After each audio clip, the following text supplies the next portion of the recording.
Tumpang Hilonggo. Please subscribe And like and share. Ayun, welcome back ulit sa ating YouTube channel po mga kababayan. At siyempre, nandito po ulit tayo para magbigay ng update sa inyo mga kababayan. So, pinangunahan po ni Pangulong Ferdinand Marcos Jr. ang inaugurasyon sa steel company sa Cebu mga kababayan. So, itong adik na presidente, weak leader na presidente na walang ginagawa sa bansa ang naghahanap ng paraan para maiahon ang bansa natin. Gumagawa ng paraan para matulungan tayong mga Pilipino, no? Na maiahon tayong lahat. At gumagawa ng paraan para magkaroon ng sapat na trabaho ang mga Pilipino. Yan ang weak leader, ang trabaho niya.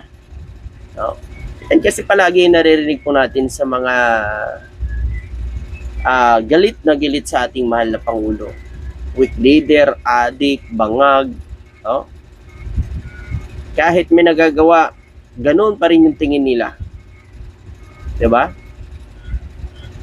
Mga kababayan. Kasi nga, sa nakikita ho natin, no? Hindi kasi nahawakan ng mga nakaraang administrasyon si PBBM. Hindi nila napasunod. Siyempre, Marcos yan eh. Marcos yan. Hawakan mo. May sariling desisyon yan. Oh. Kaya nagagalit sila. No? Lalo na yung mga didishit. Gusto nila na pag-resign nila si PBBM. Kahit maganda naman ang ginagawa sa bansa. Kasi gusto nila palitan na si PBBM. Diba? Pero mga kababayan, talagang itinadhana si PBBM para sa Pilipinas, para iahon muli ang bansa natin. So, ilang taon pa, mahaba-haba pa ang iiyak ng mga DDS. Mahaba pa ang iiyak ang mga DDS. No? Yun kasi, nagmamadali na silang maiupo kaagad ang kanilang gustong iupo. Kaya gusto nila mag-resign na. Lalo na yan si Harry Roque, mga kababayan. Alam mo talaga, diehard kay Duterte yan. Hindi yan mga kababayan kasi nung panahon po ni Duterte, alam nyo po ba bago siya maiupo na spokesperson ni Pangulong Duterte, ay siniraan niya muna si Pangulong Duterte saka sa inupo mga kababayan bilang spokesperson. O dahil kinuwasan ni Duterte, ayun, naging spokesperson siya. Ngayon naman, akala niya siguro mautuin niya si PBBM dahil sa mga paninira niya ginagawa. O, hanggang ngayon, ngawasan ng ngawa, mga kababayan, hindi sa pinapansin ni PBBM. Gusto niya kasi maiupo mga kababayan sa gobyerno. Buti nga, hindi nanalo ng senador yan. Dahil kung nanalo yan, ano na lang kaya yan? Wala naman maitutulong sa bansa yan. But pro-China yan eh. Pinagtatanggol pa yung ginagawa ng China kasi siguro nakinabang. No? Noong panahon ni Duterte, kung saan ipinagkasundo ang West Philippine Sea sa China. Diba? Oh, ayon dito mga kababayan, sinabi ng Pangulong Ferdinand Marcos Jr. na ang bagong Cebu Steel Mill ay isang hakbang patungo sa pandaigdigang angkop na lugar. Yan. So ito po mga kababayan, nandun siya sa Cebu. Pinangunahan niya ang inaugurasyon ng bagong itinayo, pinakamalaking kumpanya ng steel dito sa may Cebu mga kababayan. So biruin nyo po yan mga kababayan, magiging malakas na ang bintahan ng bakal dito sa bansa natin. At yan ang inaasahan ng ating mahal na Pangulo. Ayun pa dito, babasahin ko lang mga kababayan. Sinabi nitong Martes ni Pangulong Ferdinand Marcos Jr. na ang paglulunsad ng planta ng bakal Compostela Cebu ay isang hakbang tungo sa isang sustainable, highly linked steel industry na magpapatatag sa posisyon ng Pilipinas sa pandaigdigang merkado ng bakal. Ayan po mga kababayan. Ito yung magpapatatag, no, ng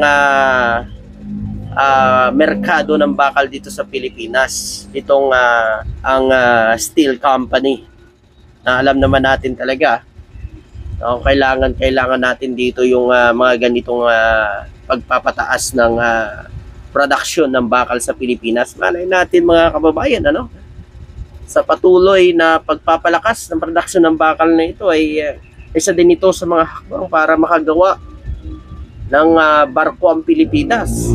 Alam naman natin mga kababayan, nandito na rin ngayon yung kumpanya na gumagawa ng barko sa Pilipinas, mga kababayan.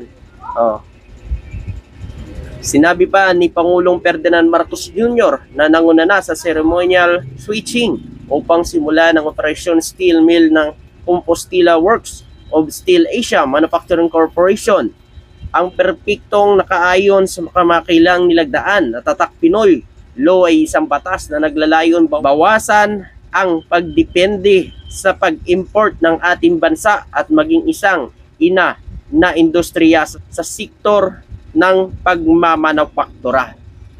Ikaw yung mga kababayan, ang talino ni PBBM, ano?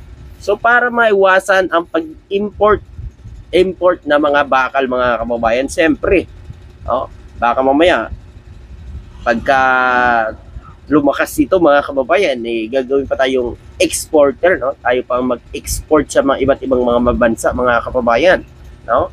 Ayan. Sinamahan ni Pangulong Ferdinand Marcos Jr. si Chief Executive Officer Benjamin Yao at Gobernador ng Gwendolyn Garcia sa paglulunsad ng kauna-unahang pinakamalaking steel mill sa Cebu.